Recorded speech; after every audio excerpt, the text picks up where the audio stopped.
벌써 오래전이네요. 오래전에 제가 부목사로 섬기던 교회에 금요 철야 예배 때 국악으로 하나님을 찬양하는 분들을 초청해서 예배를 드린 적이 있습니다.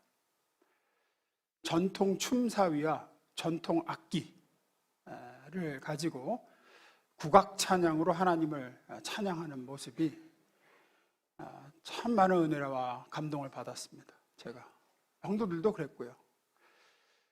무엇보다 제가 놀라웠던 건 그 아리랑 곡조에 이제 하나님을 높이는 가사를 넣어서 징, 꽹가리, 태평서, 북, 장구 이런 걸 치면서 찬양을 하는데 얼마나 큰 은혜와 감동이 있는지, 우리나라 전통 춤과 이런 악기로 하나님을 이렇게 찬양할 수 있구나 라는 생각을 했습니다. 다른 곳에서 공연한 영상인데요, 그때에 제가 받았던 은혜를 조금이라도 함께 좀 맛보시면 어떨까 해서 잠깐 좀 보겠습니다.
네, 저렇게 공연을 하고 찬양을 하고 예배를 드렸었습니다.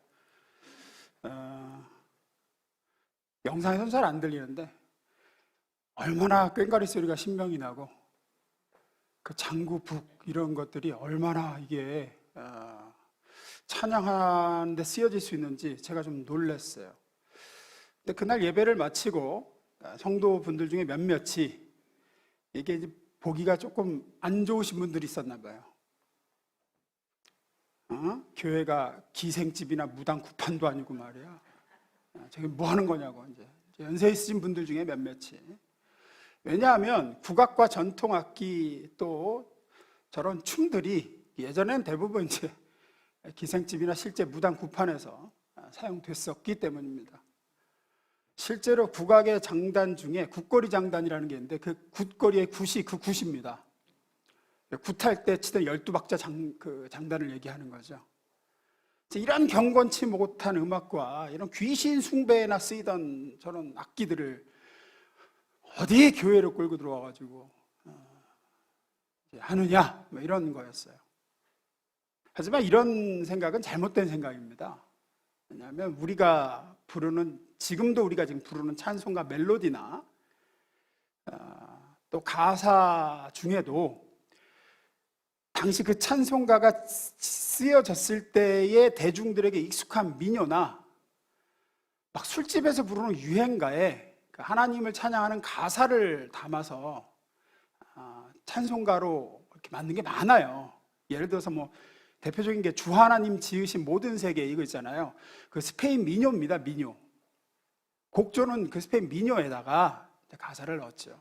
또 천부여 의지 없어서 이런 것도 그 얼드랭 사인이라고 그 당시 유행가였어요. 또 예수 믿기 전에 예를 들어서 기막힌 노래 실력으로 부처를 찬양하는 찬불가를 부르던 사람이 예수를 만나서 같은 아름다운 목소리와 노래 실력으로 하나님을 찬양한다. 그게 뭐가 문제입니까? 그게 부처 찬양하던 입술로 하나님을 찬양하면 어떡하냐, 이렇게 말하는 건 말이 안 되잖아요.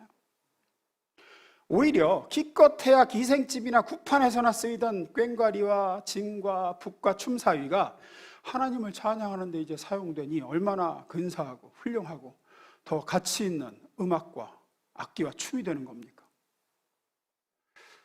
제가 오늘 말씀드리고자 하는 진리, 중요한 사실은 이겁니다. 그것이 무엇이든지 간에 가장 훌륭하고 가장 가치 있고 아름답게 되는 길은 그것을 하나님을 위하여 사용하는 것이다 라는 겁니다. 그게 뭐든지 간에 가치 있고 아름답고 훌륭한 것이 되게 하려면 그것을 하나님의 뜻대로 하나님의 나라와 권세와 영광을 위해 사용하도록 내어드려야 돼요. 그래서 그것이 하나님의 영광을 위하여 사용될 때 가장 훌륭하고 가치 있고 아름다운 것이 되는 겁니다. 그것이 무엇이든지 간에 하나님께 드려져 하나님의 영광을 위해서 사용되지 않고 인간의 욕심과 정욕을 채우기 위한 수단과 도구로 사용되게 되면 반드시 타락하며 추해지며 무가치하며 부패하게 됩니다. 전통 춤과 전통 악기들이 우리 인간의 정욕과 쾌락을 위한 수단과 도구로 기생집에서 무당집에서 사용될 때는 천하고 불경건스러우며 타락한 음악과 악기와 춤이 되는 것이지만 그와 같이 천하고 불경스러워 보이던 악기와 음악도 정작 하나님을 찬양하기 위한 수단과 도구로 사용되자 그 자리에 많은 사람들이 은혜를 받는 신령하고 아름답고 가치 있는 음악과 춤과 악기로 변하게 되는 겁니다.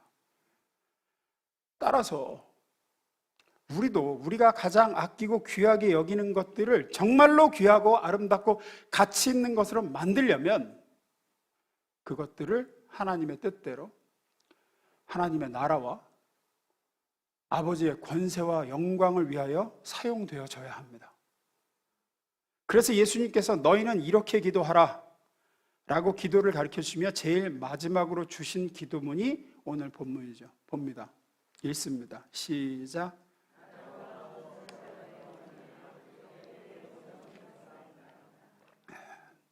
이 기도는 아버지여, 내게 주신 모든 것이 아버지의 나라와 아버지의 권세와 아버지의 영광을 위해 사용되어지고 드려지게 하옵소서라는 기도입니다. 저의 정욕과 욕심과 야망을 위해서 사용되어지지 않고 하나님의 나라와 권세와 영광을 위해서 사용되어지기를 원합니다. 우리는 이 기도를 올려드려 내게 있는 모든 것을 그분의 뜻대로 내가 가진 것들을 정말로 아름답게 그리고 귀하게 영원히 가치 있게 만드는 비결인 그분의 나라와 권세와 영광을 위해서 사용되어지게 해야 됩니다. 이 기도를 드리셔야 돼요. 우리가 가장 귀하게 여기고 아끼는 것 중에 하나가 돈입니다. 그 귀한 돈이 정말로 귀하고 정말로 아름답고 정말로 영원히 가치 있는 것이 되게 하려면, 그리고 그것이 우리를 정말로 축복하고 나를 진짜 부유하게 하려면 그 돈을 하나님을 위해서 하나님의 뜻대로 하나님의 나라와 권세와 영광을 위해서 사용할 줄을 알아야 됩니다. 하나님을 위해서 하나님의 뜻대로 사용되는 물질은 세상에서 가장 가치 있고 힘이 있고 아름다운 것이 될 것이며 정말로 여러분을 축복할 겁니다. 그 물질이. 여러분이 이 땅을 떠날 때에 천국에서 영원히 남을 가치로 환전이 되게 될 겁니다.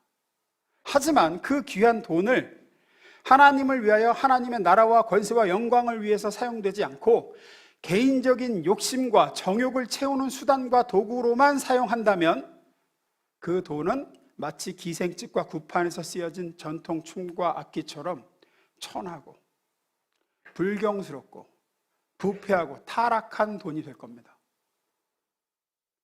그렇게 사용되어지는 돈은 절대로 우리를 진짜 부유케 하지 못하며 절대로 우리를 만족해 하지 못하며 절대로 우리를 행복하게 만들지 못합니다. 우리를 수치스럽고 부끄러운 존재가 되게 하며 우리를 타락시키고 부패하게 만들 겁니다. 그 돈은 사람들을 축복하는 도구가 되지 못하고 하나님의 영광을 드러내는 도구가 되지 못합니다. 성경에 보면 하나님께서 어느 부자에게 풍년이 들게 해주셨습니다. 그래서 많은 물질을 얻게 하셨죠. 하나님은 그 부자가 그 물질로 하나님의 뜻대로 사용하고 하나님의 나라와 영광과 권세를 위해서 사용하여 자기 자신과 많은 사람을 축복하는 삶을 사는데 쓰여지기를 원하셨습니다. 그런데 부자는 그렇게 하지 않죠. 창고를 크게 짓고 그 물질을 쌓아 놓았습니다. 그리고 그 물질을 하나님의 나라와 권세와 영광을 위해서 그 물질을 주신 하나님의 뜻대로 사용하는 대신 오직 자기의 욕망과 정욕을 채우기 위한 수단으로만 쓰기로 작정하죠. 내 영혼아, 많은 재산을 쌓아두었으니 편안히 쉬고 편안히 먹고 마시고 즐거워하자 그럽니다. 한 사람의 욕망을 위해서 많은 물질이 창고에 쌓여졌습니다. 그 귀한 물질들을 주신 하나님의 뜻대로 많은 사람을 축복하고 살리는 일을 위해서 사용되지 못하고 한 사람의 이기적인 욕심과 정욕을 채우는 일에 사용되기 위하여 창고에 쌓이게 됩니다. 내가 번 돈을 내 맘대로 쓰는데 그게 뭐가 죄가 되냐 생각하고 말하실 수 있을 텐데 그렇지 않습니다. 하나님이 주신 돈을 하나님의 뜻대로 사용하지 않고 자기 뜻대로만 쓰고 하나님의 나라와 영광을 위해 사용하지 않고 자기의 욕망과 욕심을 위해서 사용하는 것은 어리석은 일이요 더 나아가서 악한 일입니다. 하나님은 그와 같이 악하고 어리석은 부자를 더 이상 이 땅에 두어서는 안 되겠다고 생각하시죠. 그리고 말씀하십니다. 내가 오늘 밤 내 영혼을 다시 불러 데려갈 텐데 그러면 네가 쌓아놓은 게 누구게 되겠느냐. 이것은 비단 돈뿐이 아닙니다. 저와 여러분이 귀하게 여기는 모든 것입니다. 사회적인 지위, 재능, 기회, 시간, 젊음 다 마찬가지입니다.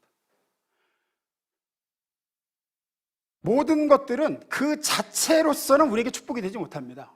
내가 건강하다. 이 건강한 자체가 축복이라고 생각하지 마십시오. 그 건강을 어떻게 쓰느냐에 따라서 축복이 되는 거고 저주가 되는 거지. 진정한 축복은 그와 같은 것들이 과연 누구를 위하여 누구의 뜻대로 사용되어지는가에 달려 있습니다.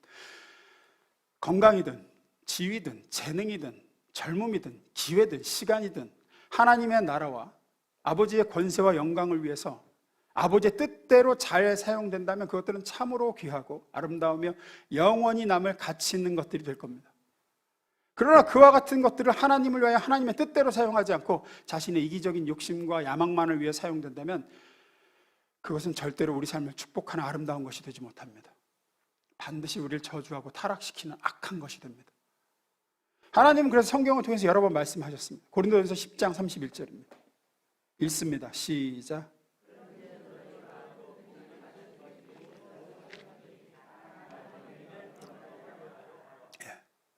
먹든지 마시든지 무엇을 하든지 그 모든 것을 오직 너 자신의 유익과 너 자신의 욕심과 너 자신의 어떤 야망을 위해서 하지 말고 하나님의 뜻대로 그분의 나라와 권세와 영광을 위해서 하는 것이 진짜로 지혜로운 것이다.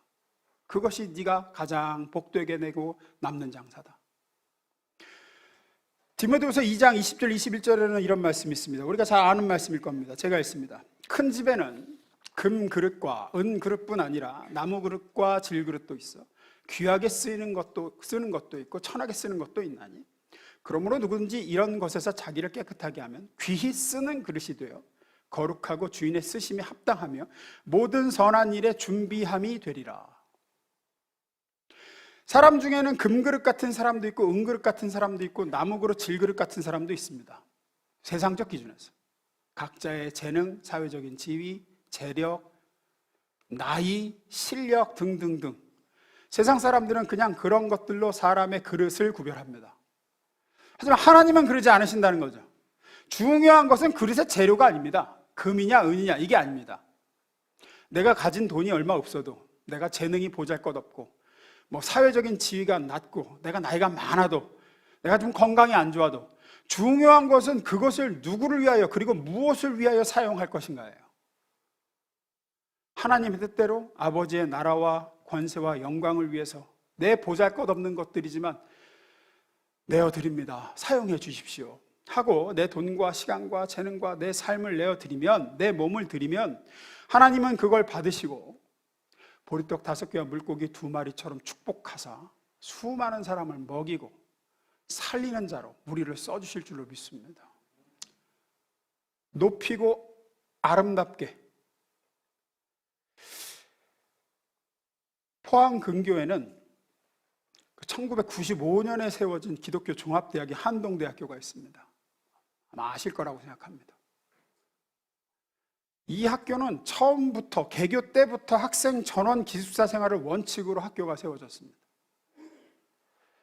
근데 문제는 이제 개교 전에 학교를 세우려고 했던 그 기업이 있었는데 그 기업이 학교가 개교하기 직전에 부도가 났어요. 그래서 개교할 때 학교를 재정적으로 뒷받침해줄 재단도 없는 상황에 이제 학교가 개교를 했습니다. 그냥 그렇게 개교해서 운영만 하라 그래도 학교가 어려운데 해마다 입학하는 학생들을 위해서 기숙사까지 건축해야 된다는 것은 거의 불가능에 가까웠습니다.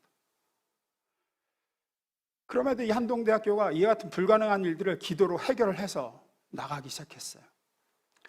근데 정말 이제 한계가 왔습니다.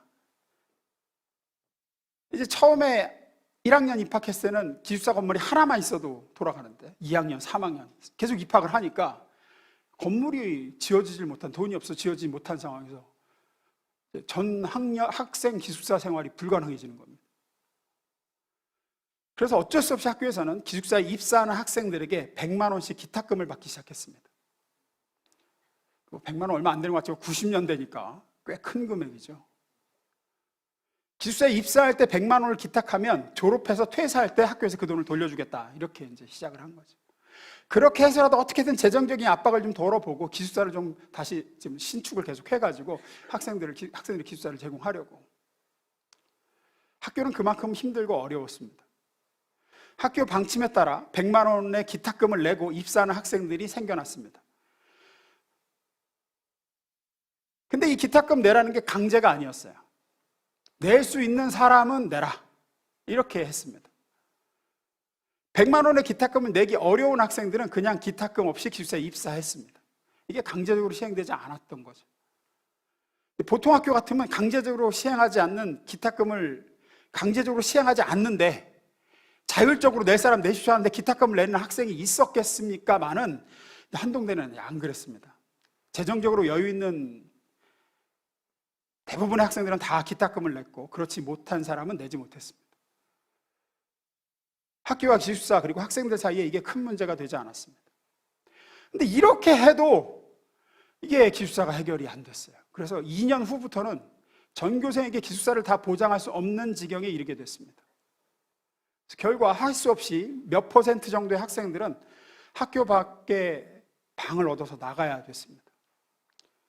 근데 이제 학교를 보시면 알겠지만 포항 시내에서 한참 떨어져 있어요. 버스 타고 30분 정도를 나가야지만 방을 얻을 수 있는데 경제적으로 시간적으로 학생들에게 손해가 되는 일이고 이게 부담이 되는 일일 수밖에 없습니다.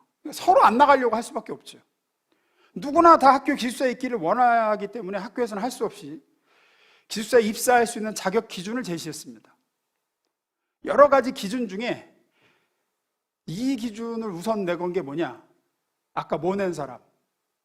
기탁금 낸 사람.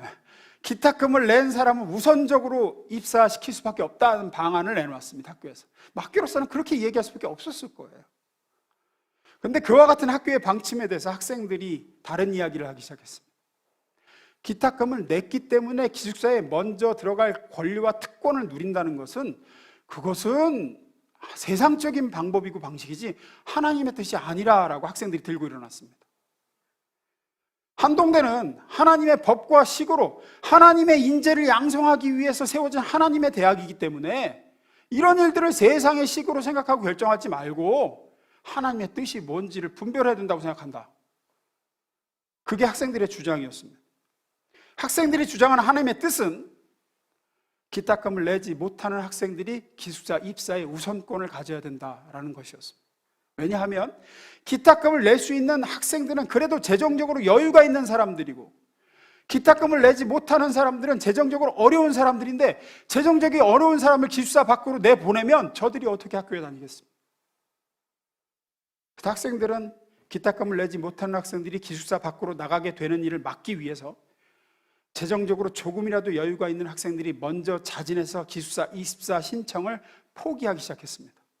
그리고 스스로 밖으로 나가는 거예요. 경제적으로, 시간적으로 손해와 부담이 있음에도 불구하고 자진해서 그 손해와 부담을 지기로 했습니다. 저는 이 이야기를 듣고 진짜 부끄럽고 도전을 받았습니다. 왜냐하면 저하고 연배가 그렇게 많이 안 나는 때 얘기거든요. 이 어린 학생들이 자신들에게 소중한 시간과 돈과 권리를 하나님의 뜻대로 사용하기 위해서 고민하고, 그들에게 주어진 시간과 돈과 권리를 하나님의 나라와 권세와 영광을 드러내는 일에 사용되어지고자 스스로 포기하고 내어드렸습니다. 결과 하나님의 영광이 드러냈고, 하나님은 그들이 드린 시간과 돈과 권리를 아름답고 가치 있고 복되게 하셨습니다. 이 일이 교계에 많이 알려졌고, 많은 교회들이 많은 기부금을 학교에 기부하기 시작하고 기숙사들이 지어지기 시작했죠. 돈과 권리가 있는 학생들이 자진해서 기숙사를 나가 매일 아침 멀리서 버스를 타고 등교하는 그 모습 자체가 하나님의 나라와 아버지의 영광이 드러나게 되었습니다. 만약에 이 학생들이 자신에게 주신 경제적인 여유와 기탁금을 낸 사람으로서의 권리를 자기 자신이 편하고자 하는 욕심과 내가 남보다 더 부유하다는 걸 드러내려는 욕망, 그럴 수 있잖아요. 당연히 그렇게 사용했더라면 그렇게 모인 돈은 부패했을 것이고, 한동대는 여느 학교들처럼 있는 집 자식들이 기득권을 누리는 그저 그런 학교가 됐을 겁니다. 하지만 지금 얼마나 지금도 귀하게 쓰임받고 있는지 모릅니다. 저는 이때 이 결정과 헌신이 얼마나 아버지 하나님의 영광을 드러내어 지금의 명문 학교로 발돋움하게 했을까를 생각합니다. 하나님은 지금까지 귀한 하나님 나라 인재들을 길러내는 양성소로 사용해 주고 계십니다. 많은 동문들이 언론계, 법조계, 정재계에서 정말 아름답게 쓰임받고 있고 많은 축복을 누리고 있습니다.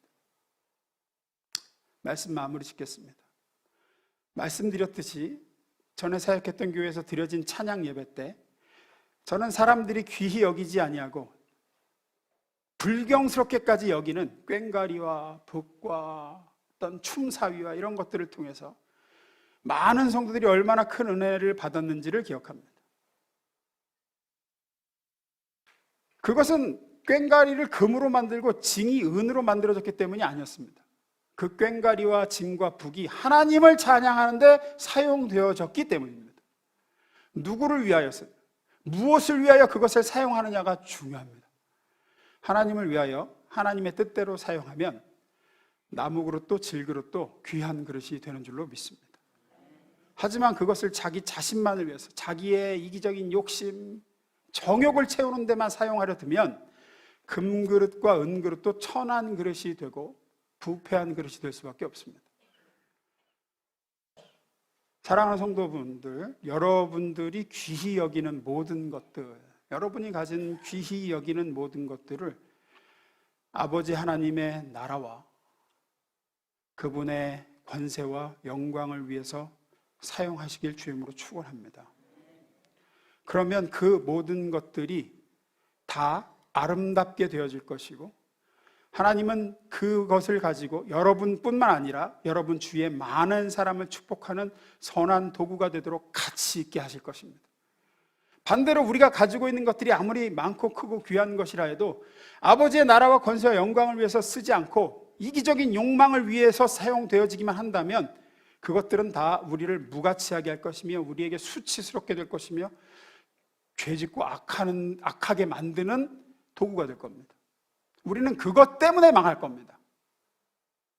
오늘 예수님이 우리들에게 나라와 권세와 영광이 아버지께 영원히 있사옵나이다 하고 기도해라 라고 우리에게 가르쳐주고 계십니다. 그렇게 모든 것이 아버지의 나라와 권세와 영광을 위해서 사용되어져야만 우리가 복을 받습니다. 근데 이게 쉽지가 않아요. 인간 안에 있는 악한 본성이 있기 때문에 우리는 우리에게 주신 것을 가지고 나를 위해 쓰기만을 원합니다. 내 욕심을 채우고 그냥 내 자식을 위해서만 쓰기를 원하고 하나님의 뜻이 뭔가를 분별하려고 하지 않기가 쉽습니다. 기도를 통하지 않고는 절대로 이것이 가능하지 않아요. 오늘 마음으로는 끄떡끄떡 그래, 하나님의 영광을 위해서 쓰고 나라와 권세를 위해 써야 이게 하나님이 복을 주시지 라고 해도 정작 쓸 때가 되면 안 돼요. 그게. 그래서 뭐 해야 돼요? 기도해야 됩니다. 하나님은, 주님은 이것을 놓고 기도하라고 하시는 거예요. 너희는 너에게 주신 것을 나라와 권세와 영광을 아버지께 돌리는 데 사용되어지도록 기도해라. 그러면 하나님이 너희를 도우사 너에게 있는 것들을 가지고 아버지의 나라와 권세와 영광을 위해서 쓰여질 수 있도록 하실 것이다. 그 모든 것들이 그렇게 하나님의 영광을 위해서 쓰여지게 될 때 진정으로 복이 될 것이며 자자손손 하나님의 놀라운 역사와 아름다움을 경험하게 될 줄로 믿습니다. 그렇게 그것을 위해 기도하여 그렇게 쓸 줄 아는 사람들이 될 수 있기를 축원합니다. 기도하겠습니다.